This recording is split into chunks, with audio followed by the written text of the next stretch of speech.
pastiin ketika kita mau menjalin satu hubungan, apalagi hubungannya emang serius, kualitas dari kedua orang ini tuh udah bagus gitu. Makanya kenapa harus utuh ketemu sama utuh gitu. Jadi supaya hubungannya akhirnya bisa berjalan dengan baik dan bisa menjadi berkat untuk banyak orang.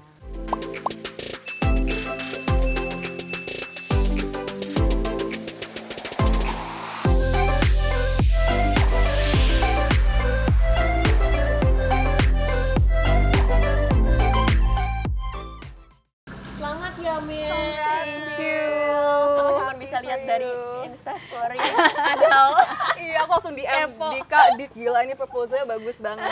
Tapi pas banget ya hari ini karena Iya. kita bakal ngomongin Let's Talk About Marriage sama Jessica Mila. Yeay. Jadi Dik kayak ini kita keponya kita sebenarnya. keponya ya. Aku sih so lucky I get to see in person sih the beauty of the proposal. Aku berkaca-kaca banget sih the whole time. ya. Karena Mila pun udah nangis pas awalnya udah ada tulus gitu kan. Dari awal aku udah gak kuat langsung nangis. Tapi Mil kalau boleh, karena aku nggak di sana kebetulan, boleh nggak diceritain kayak waktu itu gimana sih kayak skemanya, kamu bener-bener surprise banget atau sebenarnya kamu tuh udah tahu ini ada something gitu? Bener-bener surprise banget sih sebenarnya, karena dari awal dibilangnya ke situ tuh untuk wedding anniversary kakaknya gitu. Jadi aku nggak curiga sama sekali. Walaupun ada sesuatu yang menurut aku kayaknya ada yang aneh nih Hal-hal gitu. kecil, Ada iya hal kan? kecil tapi ya udah aku nggak mau kepo juga sih sebenarnya waktu itu ya. Jadi ya udah, jadi benar-benar surprise dan apalagi ternyata rame banget, udah ada teman-teman, udah ada keluarga. Jadi kaget Jadi sih. ya pas pertama kali si Mila masuk ke venue-nya, si Mila tuh masih nggak tahu tuh dia untuk dia punya gitu. Dia pas gitu? tulus lagi nyanyi sama dia. Detik-detik terakhir juga. Iya, dia nggak tahu tulus sampai nyanyi, aku nggak tahu. tulus nyanyi, dia kayak oh wah ada tulus, tapi dia masih mikir, iya kan masih Iya. mikir tuh anniversary-nya kakaknya Iya, Yakub, iya, makanya. sampai dia harus didorong untuk di tengah gitu, karena dia masih yang kayak aku nggak mau di Iya. tengah. Gitu. Kemarin abis proposalnya si Mila sama Yakub, cowok-cowoknya pada komplain ke Yakub, parah lu gara-gara lu ekspektasi dan standar proposal udah di tinggi surga sih. Tapi kan setiap orang beda-beda. Iya, Ada yang benar. temanku Enzi bilang kayak gue sih kalau jadi lo kayak gue tendang deh Yakub karena gue pasti malu banget kayak bukannya nggak happy tapi Iya. salting gitu. Iya, Dan bener-bener. emang aku salting banget sih pada saat itu, kayak dinyanyiin sama Tulus, terus diliatin sama orang-orang, terus Yakub juga waktu propose di depan orang-orang kayak salting banget, kayak sayang aku malu nih. Honestly aku berani banget sih, banget. because Berani banget. pacar aku feeling dia bilang, lu jangan expect kayak gitu ya, gue nggak mungkin bilang speech di depan orang sih. Aku juga nggak bisa, Mungkin ya. iya sih nggak bisa imagine Philip kayak gitu sih. Dari kamu sendiri ya, pengalaman kamu sendiri, kapan sih kamu merasa, oh oke aku udah siap nih untuk melanjutkan ke fase berikutnya sama Yakub? I think yang paling penting sih we need to be whole first ya. Jadi kita harus konten sama diri kita sendiri. Kita harus udah bahagia lah gitu sama diri kita, mengenal diri kita dengan baik, terus tahu identitas. Jadi udah bukan di tahap yang masih mau cari jati diri lagi gitu. Terus udah berdamai sama masa lalu, mencintai diri kita sendiri, dan dari situ menurut aku baru bisa dibilang kita tuh siap. Jadi ketika kita menjalani hubungan pernikahan itu, yang kita kasih ke hubungan itu adalah hal yang baik-baik gitu. Kalau misalkan masih banyak hal yang belum selesai sama diri kita kan akhirnya bisa menambah konflik kan di pernikahan itu, yang sebenarnya yang namanya konflik itu pasti ada pada saat pernikahan. Tapi akan lebih baik kalau kita udah bisa berdamailah sama diri kita sendiri dulu gitu. Jadi menurut aku ketika nanti kita udah menikah, kita juga akhirnya nggak menggantungkan kebahagiaan kita sama pasangan kita. Terus kalau misalkan kita nggak happy juga, kita juga nggak menyalahkan gitu. Karena aku pernah denger satu khotbah di wedding seseorang, pendetanya tuh bilang gini, don't treat your marriage like a business contract. In business, you give to get something, but in a marriage, you don't give to get anything. You give from a place of love. Jadi kayak wow, itu aku inget banget dan sampai sekarang aku nggak akan lupa. Karena makanya kenapa orang tuh kayak menikah tuh nggak bisa main-main, karena kita bukan cuma sekedar pengen jadi hidup lebih bahagia aja, tapi dalam pernikahan itu kita tuh harus bisa komit untuk melayani pasangan kita, mengasihi dalam kondisi apapun, dan itu nggak mudah pastinya gitu. Jadi Itu sih menurut aku yang Iya, paling Bener penting ya. sih, kayak an element of selflessness banget sih dalam marriage ya, bukan cuma tentang diri kamu sendiri, tapi pastinya kamu harus melayani sih, that word. Serve itu kan. Kayak love is Rela nggak? unconditional juga Iya, kan. benar-benar. Iya. Jadi ya mungkin kayak proses untuk kamu siap for marriage, actually sebelum kamu ketemu Yakub kan, kamu Iya. kan self development, self process dulu. Iya. Iya benar. Jadi sebenarnya dari beberapa hubungan, aku tuh tipe yang kayak dari setiap hubungan pasti aku mencoba untuk apa ya yang aku bisa improve lagi, apa yang salah, apa yang harusnya nanti di hubungan berikutnya aku nggak lakuin lagi. Jadi selalu ada proses pembelajaran Iya, bener. gitu. Karena kan memang ya mungkin ada orang yang bisa dalam satu kali pacaran berhasil menikah ya, tapi kan setiap orang jalannya beda-beda dan aku termasuk yang sempat udah mengalami beberapa hubungan yang akhirnya gagal dan bikin aku jadi belajar banyak, bikin aku jadi lebih dewasa lagi. Nah itu kan proses pertama ya, proses Proses. dalam diri kita sendiri, which is itu sulit banget ya. Especially kalau misalnya udah banyak trauma or Iya. been through so many relationships yang mungkin mengecewakan kita gitu, itu kan sulit banget untuk berdamai dengan itu. Nah step kedua mungkin atau pertanyaan kedua itu when you are ready, gimana ya cara kita atau gimana sih cara kamu waktu itu ngungkapinnya gitu? Karena sebagai wanita tuh mungkin aku udah merasa ready tapi aduh aku takut banget kalau kok personal banget ya jadi ya. Tapi kitanya udah ready gitu misalnya. Udah Atau yakin we juga think nih sama pasangannya? ada itu nanti mungkin next episode. Tapi kamu belum berani atau sebagai perempuan gitu ya? Iya sebagai perempuan takut juga Kayak- kalau dia yang nggak ready aku mau dong. Karena aku dengar banyak cerita juga yang kayak ceweknya tuh kayak pressure cowoknya. Terus Iya. gara-gara itu malah cowoknya putusin ceweknya gitu. Iya. Karena kayak selalu di pressure kan, kayak kapan nikah, kapan nikah, kapan nikah. Lama-lama cowoknya kayak stop questioning me gitu. Oh iya iya iya. Kayak mungkin boleh sharing nggak kayak kamu dengan pasangan kamu, fiancé kamu, what was the initial conversation gitu? Kalau aku sih puji Tuhan aku sama Yakub memang dari Kayak awal chill banget ya? pacaran tujuannya udah mau serius. Udah open dari awal. Iya gitu udah ya. open dari awal kayak kita udah nggak mau main-main lagi gitu. Jadi to the point banget lah. Makanya kenapa proses dari dekat ke pacaran, dari pacaran nggak lama setelah itu juga akhirnya kita mulai ngomongin tentang pernikahan gitu.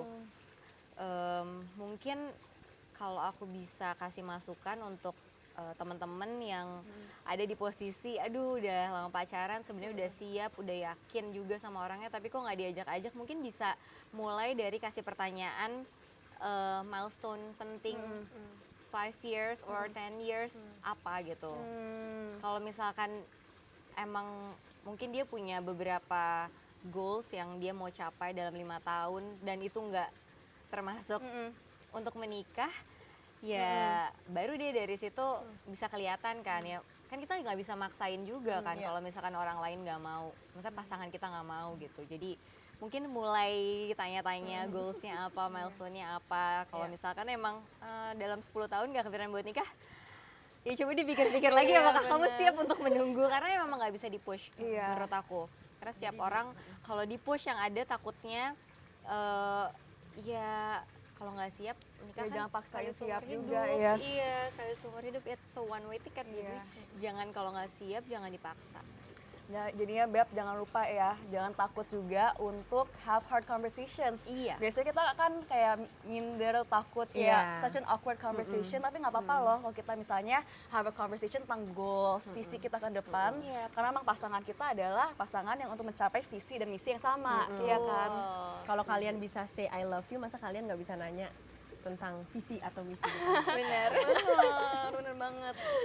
Tapi Iya. kan kayak kamu sebagai Mila pas awal ketemu Yakub misalnya udah siap kan mentally, mungkin udah siap mau nikah dan karena kamu udah go through the whole process of development dengan pengalaman kamu sebelumnya. Tapi kapan did you know seseorang ini yang pas buat kamu gitu? Apakah ada signs kayak oh this guy is the one for me?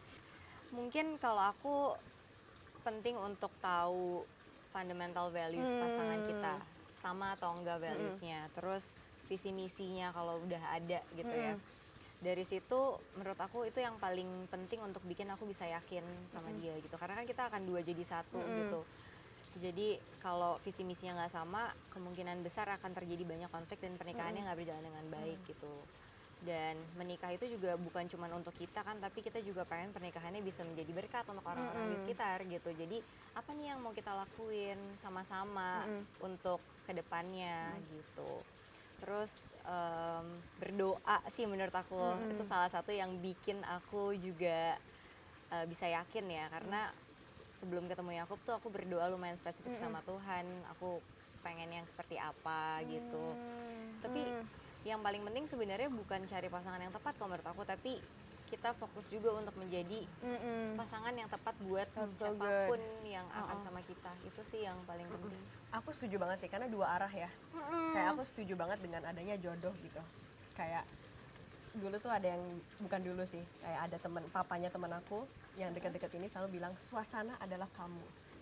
Jadi kalau misalnya kamu mau ketemu orang yang tepat, kamunya juga harus punya attitude atau punya behavior or anything yang akan Attract, iya. akan attract orang-orang yang tepat untuk kamu. Gitu. Benar Iya. banget. Tapi Karena kalau kita nggak ready kan juga kita akan attract orang yang juga nggak ready. Iya, benar-benar law of attraction ya. Law of attraction. Iya. Iya, tapi aku suka banget quote yang Mila yang dibilang marriage itu juga untuk melayani orang, to become a blessing to other people, untuk memberkati orang lain kan. Karena menurut aku banyak kayak most of the time kita selalu mikir kayak marriage is for my self development, buat kayak hidup kita biar lebih nyaman, lebih comfortable.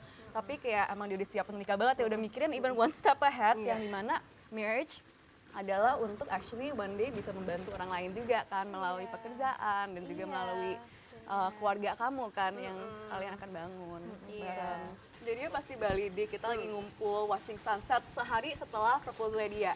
Terus aku kan kepo orangnya ya, aku nanya ke Yakub, gue boleh tanya ke lu gak? When did you know Mila was the one sih gitu. Terus aku suka banget jawaban dia, terkesan banget ke gue gitu. Dia bilang, one of the reasons, salah satu alasan kenapa aku tahu she was the one, karena it was when ketika kita bisa go through problems together. Dia bilang the way cara Mila melalui masalah, menyelesaikan masalah, handle dia melalui masalah, pas banget buat dia.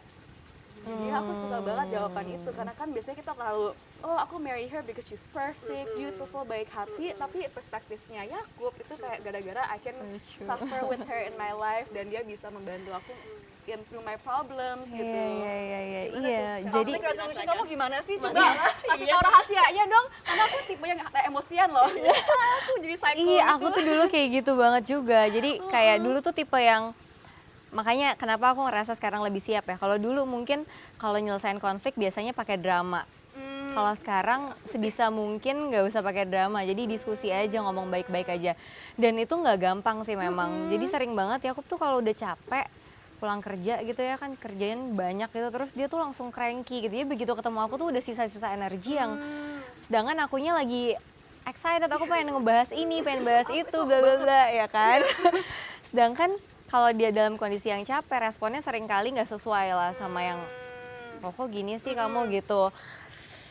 Nah kalau udah kayak gitu-gitu tuh aku cuman berusaha untuk tarik nafas, terus aku coba lagi capek ya sayang, oh ya udah it's okay gitu. Jadi Atau kita harus gitu, bukannya kenapa sih kamu pulang marah-marah? Tapi itu elemen selflessness lagi tuh, ya aku belum bisa gitu. tapi dalam hati tuh ada banget keselnya kayak ini orang nyebelin banget ya.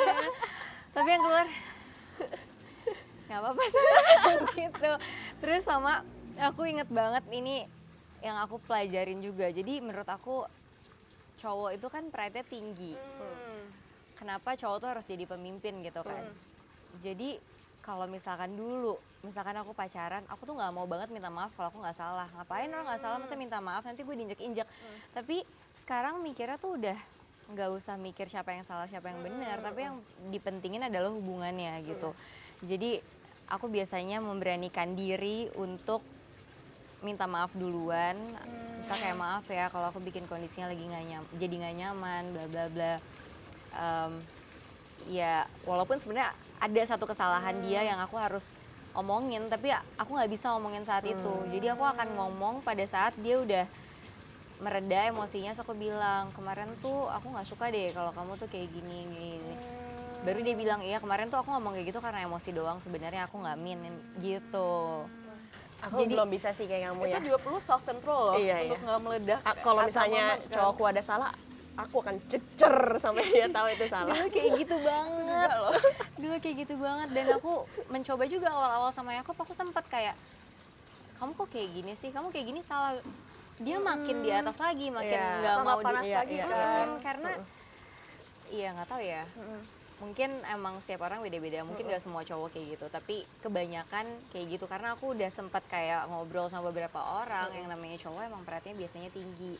Kita harus ambil posisi di bawah, turunin egonya, biar dia juga mau turun gitu. Jadi padahal kadang iya tapi kan yang mau aku sampein tuh benar, aku nggak salah, tapi dia kok jadi kayak defensif gitu. Ya karena kadang kalau kita mau nyampein truth itu juga harus pakai love. Jadi kita nggak bisa yang kamu kayak gini salah, nggak bisa kayak sayang harusnya kan kayak gini, kalau kayak gini nanti gini loh, kan kita udah janji mau gini gitu. Jadi kayak sampainya tuh harus pakai sayang, jadi nggak bisa kita dikte atau kita marah-marah tuh nggak bakalan masuk gitu. Tapi itu proses banget kalau buat aku sih, dan di situ kalau mungkin ya aku ngerasa oh gue bisa nih sama Mila, kalau di situ titik dimana aku ngerasa ternyata gue siap nih kayaknya gitu. Oh my god. Tapi aku salut sih, karena sekarang dengan adanya kayak social media, dan di social media itu tuh selalu ya, mungkin banyak gadis-gadis ini bisa relate, pada ngomongin, oh kalau cewek itu jangan mau dikalahin sama cowok gitu, egonya, kayak gitu-gitu kan. Jadi, the more kita konsumsi konten-konten seperti itu, dan ini ke aku juga loh, aku kalau misalnya berantem sama cowok aku, atau aku misalnya kalau misalnya lagi ngobrol, aku tuh nggak bisa kayak ngalah gitu, karena I am an independent woman kayak gitu jadinya gitu kan, padahal sebenarnya nggak apa ya, bukan gitu Karena kan seharusnya sebetulnya. sekalian satu tim yang Iya. maju ke Iya, jadi kayak aku pernah dengar, jadi kalau misalkan perempuan itu butuhnya love, kayak kita butuh disayang. Tapi kalau laki-laki tuh lebih butuh respect daripada love gitu. Jadi dengan kita respect dia, dia tuh akan ngerasa disayang gitu. It's all about finding the love language that they accept or the way, ya kan. Iya, Jadi kalau misalnya memang itu cara dia love, kita juga harus appreciate itu gitu. Karena contohnya kayak papaku tuh bukan physical touch banget gitu kan. Kayak aku tuh kalau misalnya megang dia kayak kayak awkward gitu. Tapi dia akan ke kamar aku kayak, Dik, papa udah betulin AC gitu. Itu kan acts of service acts of gitu. service, yep. Tapi dia nggak akan bilang, Dik, gila papa sayang banget sama kamu gitu. Tapi dia akan kayak, papa udah pasangin wifi baru gitu. Iya. Itu kan. Iya. Tapi kalau misalnya kadang kita kayak, oh kenapa sih dia nggak pernah bilang sayang aku, either itu bapak atau either itu pacar, siapapun, right, temen gitu. Iya. Jadi benar harus sih. juga bisa Tahu, understand ya. Iya, love language-nya bener apa. Tapi buat kamu untuk bisa reach that point yang kamu lebih sabar, bisa merendahkan ego, itu gimana sih Mil? Itu gimana ya? Gimana ya? Sama proses hidup Kayaknya aja emang proses kali ya. aja sih ya. Emang proses aja karena ya pada saat kejadian itu juga sebenarnya aku lebih, maksudnya tetap ada berat banget gitu ya. Cuman lagi-lagi yang dipikirin kan tentang hubungannya, gimana caranya untuk hubungannya bisa berjalan dengan baik gitu. Jadi bukan yang kayak pokoknya dalam perdebatan ini gue harus menang karena gue nggak salah gitu. Jadi ya kalau kayak gitu susah lah. Apalagi nanti kan kita dalam pernikahan pasti ada banyak apa ya, banyak hal yang kita mesti adjust karena dua orang jadi satu kan pasti nggak gampang untuk menyamakan semuanya gitu. Jadi pasti akan ada konflik. Sebenarnya bukan berarti aku salah juga pada saat itu, tapi emang kadang cara pikirnya beda, cara penyampaiannya beda gitu-gitu. Jadi conflict resolution jadi something yang sangat penting ya dalam hubungan itu. Tapi yang what you said tentang truth and love, aku jadi kepikiran, aku lagi baca buku, aku lagi mau beli buku actually, bagus banget, namanya The Meaning of Marriage. Somehow aku udah baca bukunya ya. Oh, itu bukan somehow Somehow aku membaca berjalan. manifesting. Tapi bukunya tuh bagus banget karena bilang in marriage ada 3 elemen. Truth, love, satu lagi grace. Karena exactly what you said, truth tanpa love itu sia-sia. Lu mau bilang the truth to him tapi tanpa love dia gak bakal dengerin. Tapi love tanpa truth juga shallow. Lu sayang orang tapi tanpa kebenaran, ya kan? Lu gak push dia and challenge dia. Tapi truth and love itu gak bisa menjadi satu jika gak ada grace, yaitu forgiveness. Karena sebagai manusia pasti kita saling disappoint each other, saling make mistakes, ya kan? Makanya in marriage pasti selalu harus belajar untuk saling mengampuni each other kan. Yang your grandparents advice tuh in the never 40th. stop getting to know each other and forgiving each other. Iya, jadi opa Opa-oma aku opa baru mamanya ngerayain anniversary 57 tahun. Terus itu Hampir love 60. advice mereka. Iya. Never stop getting to know each other. And forgiving. each other. Karena nggak mungkin kita nggak ada mistakes gitu kan. Pasti akan ada terus ya. Bahkan kadang kita harus bisa maafin sebelum orangnya minta maaf gitu ya. Iya, benar. Oke, Adele Phil 2023. Aku aminin aja. Ini Adele. Iya, kamu datang ya, awas nggak datang. Oke, udah dapat undangannya guys. Tapi is there something tentang marriage yang kamu takuti? Ada aja sih ya Ada pasti. ya? Kayak mungkin kalau dengar cerita-cerita orang ya, banyak yang pernikahannya gagal gitu. Ya itu yang bikin aku, aduh nanti kalau misalkan kayak gini gimana ya? Kalau suatu saat nanti misalkan pasangan kita bosen banget terus kayak sering dengar nggak sih sekarang sama yang namanya open relationship? Itu kan alasannya kan karena emang nggak bisa cuman sama satu orang gitu. Terus mau nggak mau untuk menyelamatkan pernikahannya harus menjalin hubungan sama orang lain gitu-gitulah. Gimana ya kalau ternyata nanti ada di posisi itu kan, padahal kan harusnya kalau yang Tuhan bilang nggak boleh gitu kan. Iya, ada sih pasti ketakutan-ketakutan kayak gitu, tapi ya berserah aja ya sama Tuhan benar. ya. Dan tetap berusaha untuk menjalani dengan sebaik-baiknya aja. Yakub tuh orangnya baik banget kok. Iya, makanya. Bener, dia tuh they're both lucky to have each other. Iya, Susah tuh bilang siapa amin. lucky gitu. Oke, nah mungkin kita udah seru banget tadi ngobrol-ngobrolnya. Bisa And berjam-jam, one last- mungkin nanti kita Iya. nyambung ya. Iya ya. Tapi ini yang kita selalu tanyain ya di setiap Let's Talk About.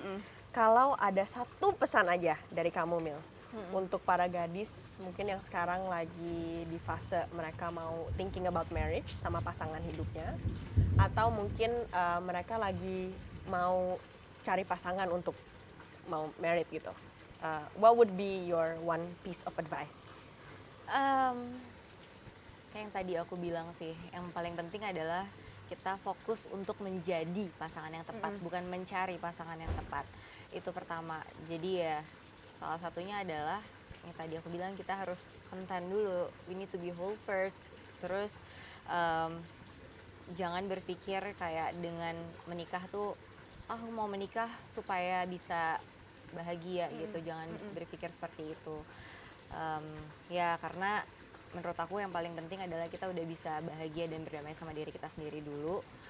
Dan ada satu perumpamaan yang aku pernah dengar juga dari Pastor Jeff Rahmat sebenarnya. Dan ini juga menurut aku bagus banget. Jadi kalau misalkan kita mau bikin omelet, yang satu telurnya bagus, kualitasnya, yang satu telurnya busuk, pas dibikin omeletnya rasanya pasti nggak enak kan.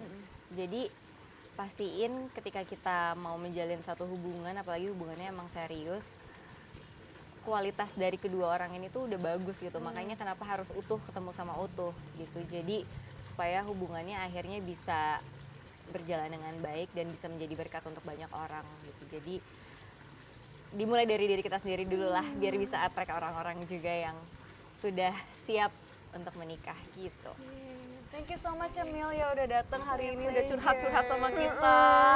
For your Dari siang time. sampai malam loh ini Iya, kita ngobrol-ngobrolnya. baru rasa banget, udah bilang cepet kok Mil, cuma 30 menit kayaknya lebih dari sejam deh. Tapi thank you for all your wisdom. Mudah-mudahan ini semuanya membantu kalian ya untuk lebih siap lagi dengan diri sendiri, tapi juga mungkin bisa di-apply di hubungan kalian semua. For next time langsung aja bisa di-subscribe, comment, dan like di acara dan episode berikut di Let's Talk About Rahasia Gadis. Gadis. Thank you Bye, Mil. Beb. Thank you semuanya.